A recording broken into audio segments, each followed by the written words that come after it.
یہ میرا سانس ایک دن میں کتنی بار نیچے آتا ہے اوپر جاتا ہے، اللہ کو اس کی کیا ضرورت ہے؟ میرے جسم کے اندر جو لہو دوڑ رہا ہے، اللہ کو اس کو کیا ضرورت تھی؟ میں رات کو سوتا ہوں تو اسی پر غور و فکر کرتا ہوں۔ ہمارا دین، ہمارا ایمان، ہمارا مذہب ہمیں سوچ کا حکم دیتا ہے۔ ان فی خلق السماوات والارض، اللہ نے آسمانوں اور زمینوں کو کیوں بنایا؟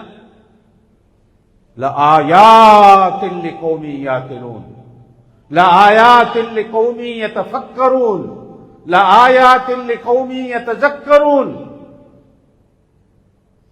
عقل والوں کے لیے ہم نے اس کے اندر راہیں رکھی ہیں، نشانیاں رکھی ہیں،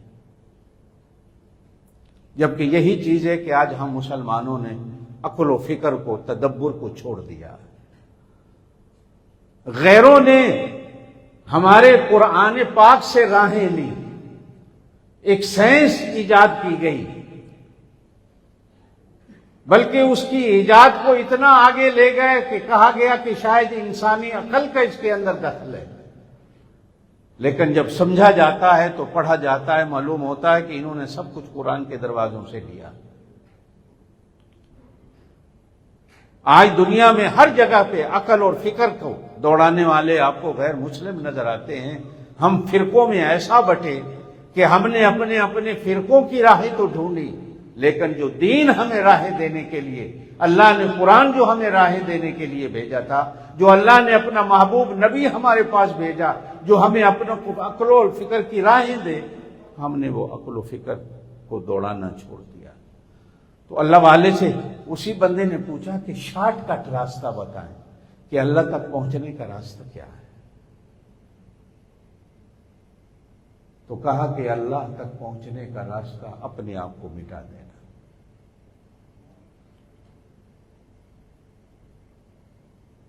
ہم راہوں کے متلاشی اللہ کی راہ کیسے پا سکتے ہیں؟ اپنے آپ کو گم کر دو، اپنے آپ کو فنا کر دو، اپنے آپ کو اتنا چھوٹا، مٹی ہے نا، مٹی ہماری اصل مٹی ہے، مٹی نے اپنے آپ کو کتنا مٹا کے رکھا ہے۔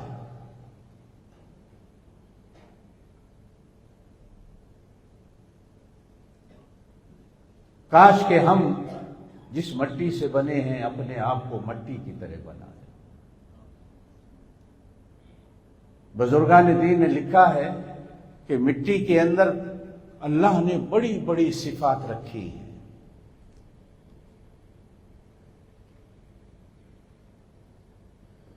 وہ اللہ کی ہر مخلوق کو رزق دیتی ہے۔ اللہ اپنی ہر مخلوق کا رزق مٹی سے پیدا کرتا ہے، حتیٰ کہ یہ ریل گاڑیاں، یہ بسیں، یہ جہاز چلنے والے، ان کا رزق بھی، جس کو آپ پیٹرول اور تیل کہتے ہو، اللہ وہ بھی زمین سے پیدا کرتا ہے۔ سونے اور چاندی کو بھی اللہ پاک زمین سے نکالتا ہے۔ کتنی بڑی معدنیات ہیں جو آج کل سائنس کے کام آتی ہیں، وہ اللہ یہ دنیا میں لڑائی کس چیز کی ہے؟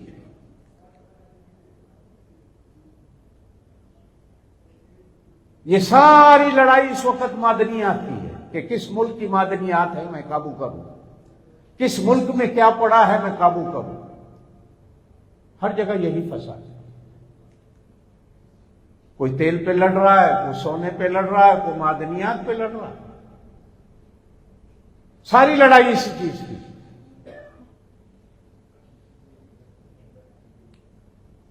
اور یہ ساری چیزیں اللہ پاک نے میرے اندر رکھی، انسان کے اندر۔